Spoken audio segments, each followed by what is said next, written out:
स्थगित को शांति का वचन भाई बख्श सिंह के द्वारा अप्रैल 26। तेरे संग रहते हुए मैं पृथ्वी पर और कुछ नहीं चाहता। भजन संहिता 73 का 25 पद। क्योंकि हम प्रभु को उसके रूप में नहीं देखते हैं, इसलिए हम पराजय का जीवन जीते हैं। हमारी आंखें अस्थिर होकर दो दिशाओं में देख रही हैं, एक आंख परमेश्वर पर और एक दुनिया पर। बहुत साल पहले इलाहाबाद में मैंने एक दुकानदार को देखा। उसकी दुकान का एक हिस्सा मूर्तियों से भरा हुआ था और दूसरे हिस्से में वह अपनी बेचने की चीजें जैसे चावल, चीनी आदि रखता था। जो सामान खरीदने आते उन पर ध्यान रखता और उन लोगों पर ध्यान देता जो मूर्तियों की पूजा करते आते। वह दोनों काम चतुराई से कर सकता था। वह जानता था कि ग्राहकों को कैसे ठगा जाता है और साथ ही वह जानता था कि मूर्तियों की पूजा कैसे की जाती है। बहुत से विश्वासियों के साथ भी ऐसा ही है। उनकी एक आंख परमेश्वर पर है और दूसरी किसी और चीज पर, इसलिए वे आध्यात्मिक रूप से अंधे हो जाते हैं।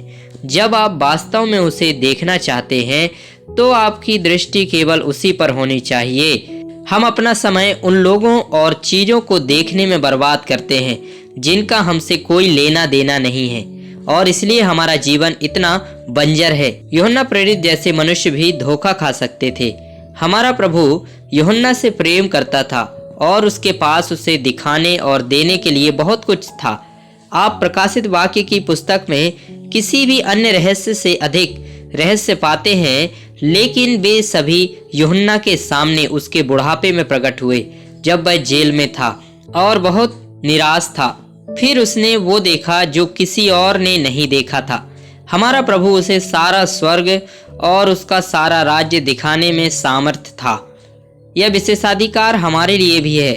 हमारे परमेश्वर ने खुद मत्ती 13 अध्याय का 17 पद में कहा कि ये भेद अब हम पर प्रकट होने वाले हैं। जो बातें आंखों ने नहीं देखी, जो कानों ने नहीं सुनी, जो मनुष्य के हृदय में नहीं उतरी, वे पहला कुरिन्थियों के अनुसार हम पर प्रकट की जा सकती हैं। 2 का 9 और 10 पद। बशर्ते हमारे पास देखने के लिए आंखें और सुनने के लिए कान हों। लेकिन हमारा मुद्दा अब यह है, हमारी आंखों को धोखा दिया गया है और कई अन्य चीजों से दूर किया गया है।